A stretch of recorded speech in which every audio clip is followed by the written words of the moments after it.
that agreement is falling apart? Absolutely not. We're not concerned it's falling apart. We're concerned, we are ensuring and making our views known that Syria must abide by its commitments, and that is a view that I believe that they must. I believe that the regime must. We have heard from the Russian government that it is their expectation that the Assad regime will be delivering a substantial portion of its chemical weapons supplies and equipment in the relatively near future. We certainly expect and hope that that's the case. All right, folks. I don't know what that was. Welcome back to the Steve Malzberg Show. Of course, that was Jay Carney. Jonathan Karl asking the question, and Syria has missed, in fact, a key deadline in handing over chemical weapons. Joining us right now to talk about that and so much more is John Bolton, former U.S. Ambassador to the United Nations, Fox News contributor. Hello, John, Mr. Ambassador. Hi, Steve. How are you? Glad to be with you. Almost a slip of the tongue, a familiarity slip of the tongue there. Please excuse me. All right. So, I mean, why am I not surprised, A, that Syria missed a deadline and this empty rhetoric that we hold them responsible for meeting their deadlines? Why do I want to yawn?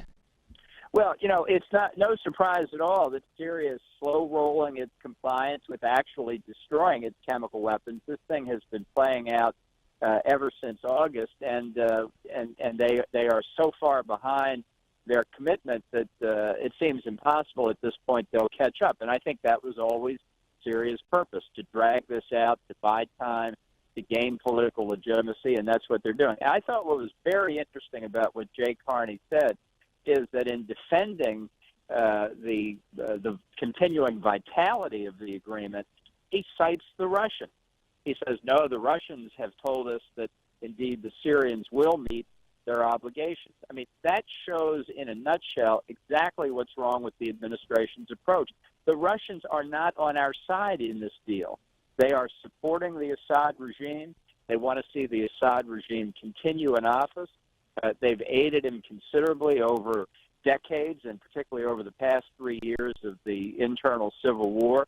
And yet that's the source, that the go-to country for Jay Carney in defending the Obama administration's policy in Syria.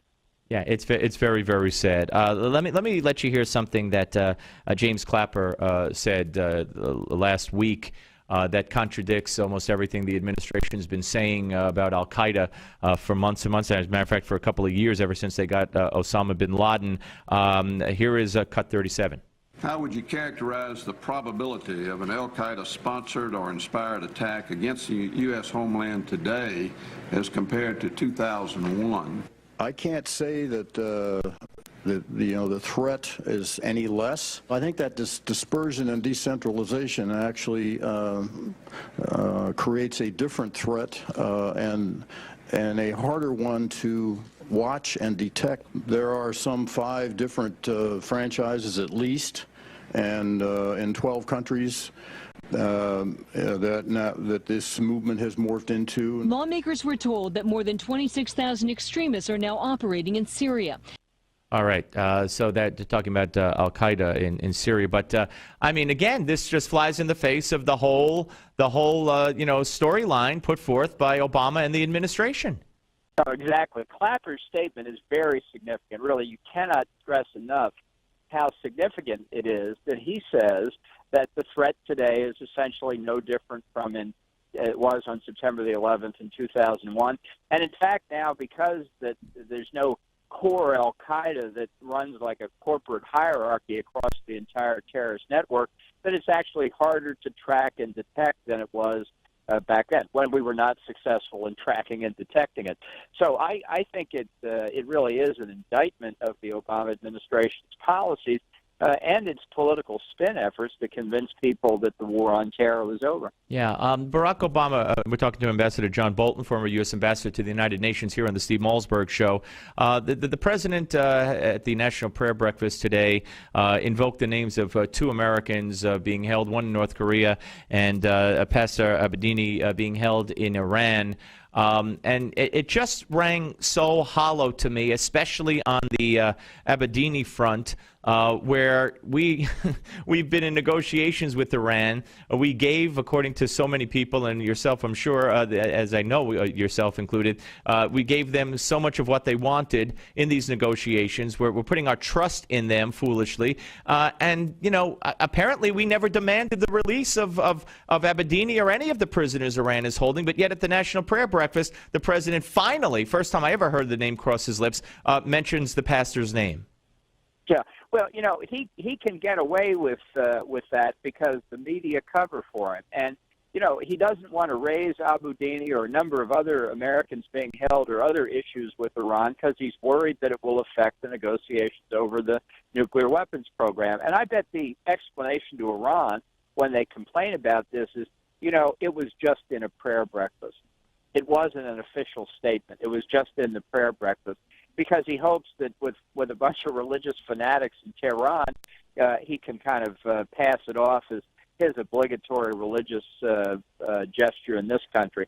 I mean, really, it is a demonstration that the president is determined to have a deal with Iran on the nuclear program, almost no matter what the cost. So he's placating the family of the pastor here?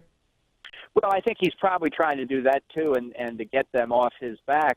And to get the American public off his back for not raising the issue enough. I don't think it's going to succeed. I think this is a real telling manifestation of the inadequacy of the president's policies, and I think we should be pounding away on it. It tells you, as you suggested, it tells you the nature of the regime in Tehran when they hold people like Abedini the way they have. Yeah, absolutely. All right, let me ask you about John Kerry.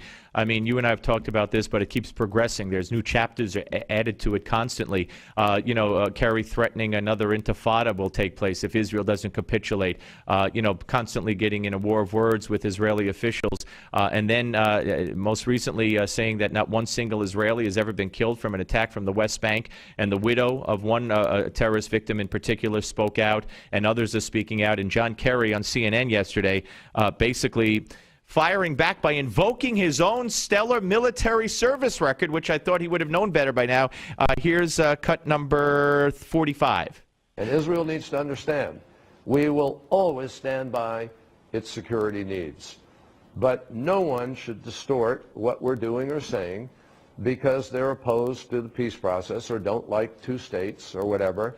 And, you know, words, I have to tell you, my friend, I've been, quote, attacked before by people using real bullets, not words. And I am not going to be intimidated. I am not going to stand down with respect to President Obama's commitment to try to find peace in the Middle East. I got to tell you, to be honest with you, in all honesty, that makes me sick. Yeah, well, the pomposity index is high. There's no doubt about it. I like the way you said it better, yeah. That's nothing new in that department. But the worst part about these Kerry statements about the attacks from the West Bank, about the statement he made in Geneva on the boycotts, divestiture, and sanctions opponents of Israel, the intifada, the delegitimization, as you mentioned, is he is telling the opponents, not just of Israel, but the opponents of the United States, which are essentially the same thing when it comes to the dispute with the Palestinians, that this is the attitude of the White House and the Secretary of State. It is a green light in many respects, and it's a way, finally, of putting pressure on Israel. It's a very poorly disguised way of putting pressure on Israel, and I suspect the government there will not be intimidated either. Mr. Ambassador, always great to speak to you, sir. Thank you very much. Thanks again for having me. My pleasure. That's Ambassador John Bolton, ladies and gentlemen, former U.S. Ambassador to the United Nations. At the beginning, I almost called him John.